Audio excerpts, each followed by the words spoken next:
আমরা মেয়েরা কিন্তু একটা ছেলের জীবন একদম ধ্বংস করে দিতে পারি, এলোমেলো করে দিতে পারি, ছেলেটার জীবনের লাইফটা আমরা শেষ করে দিতে পারি। এই হচ্ছে আমরা মেয়েরা যাই হোক, আমরা কিন্তু লোভী, আমাদের ভিতর লোভ কিন্তু কাজ করে। আপনারা জানেন কি না আমি জানি না, তবে আমি এই যে নেটে ঘুরে বেড়াচ্ছে, এই তো কালকেই ভিডিওটা দেখলাম। এক আপু আসে চিৎকার করে কান্না করতেছে, আমার স্বামী যেমনই হোক আমি আমার স্বামীর কাছে ফিরে যেতে চাই।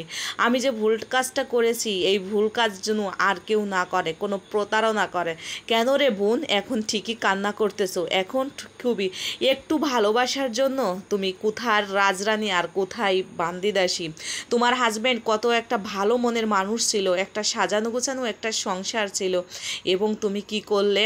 ড্রাইভারের সঙ্গে পালিয়ে গেলে, এবং ড্রাইভারের কি আছে কি না আছে সেটা তুমি কখনোই দেখলা না এবং দেখার চেষ্টাও করলা না। আর ড্রাইভারকে একটু হ্যান্ডসাম লাগছে, নিজের স্বামীর চেয়ে নিজের স্বামীর ভিতর যা কিছু একটু সুখের জন্য তুমি কি ভুল কাজটা করেছো? যাই হোক, আপনারা নেটে দেখতেছেন একটা নিউজ যে আপু এসে দেখেন কান্নাকাটি করতেছে। তেনার স্বামী ছিল খুবই ভালো একজন মানুষ এবং খুবই নরম দরম ভদ্র ফ্যামিলির ছেলে, সাজানো গোছানো একটা সংসার ছিল, 1 বছরের একটা মেয়েও ছিল, এবং সে ড্রাইভারও ছিল। ড্রাইভার খুব হ্যান্ডসাম ছিল, কিন্তু ওনার স্বামী ছিল একটু নরম জোটের, টাকা পয়সা সেইভাবে নষ্ট করতে পছন্দ করে না। আসলে কি সবাই কি একরকমের হয়? হয় না। তো যাই হোক, ওনার কাছে জিজ্ঞেস করা হলো তুমি কেন ড্রাইভারের সঙ্গে পালিয়ে গেলে?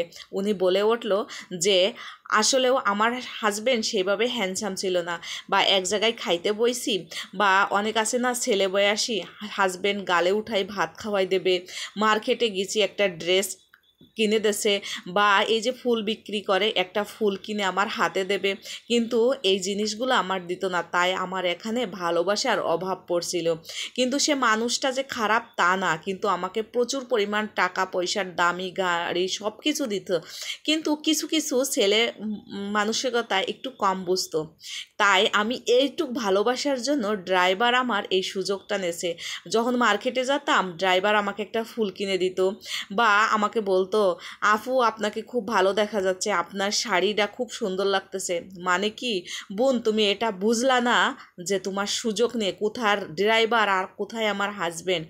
একটু ভালোবাসার জন্য, আর সেই এক পর্যায়ে ভালোবাসা এমনই পরিণতি হলো ওনাদের যে ড্রাইভারের সঙ্গে টাকা পয়সা মানে যত স্বর্ণদন্য সব কিছু ছিল, সেই টাকা পয়সা সব কিছু নিয়ে ড্রাইভারের সঙ্গে চলে গেল।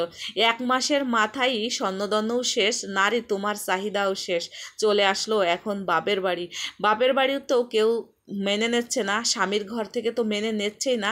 আর এখন আইছে মিডিয়ার সামনে যে আমার স্বামীর মতন কোনো একটা মানুষই হতে পারে না, আমি তাকে ভালোবাসি, সে আমাকে কিছু দিক আর না দিক, সে আমার চোখের সামনে থাকুক, তাকে আমি খুব ভালোবাসি, আমার সন্তানের ভবিষ্যতের কেন যাওয়ার আগে একবারও কি ভাবছিলে না যে আমার একটা সন্তান আছে, আমার সাজানো গোছানো একটা সংসার, আর কোথায় ড্রাইভার আর কোথায় আমার স্বামী? যে স্বামীর একটা গাড়ি চালাই সে আর কি হতে পারে?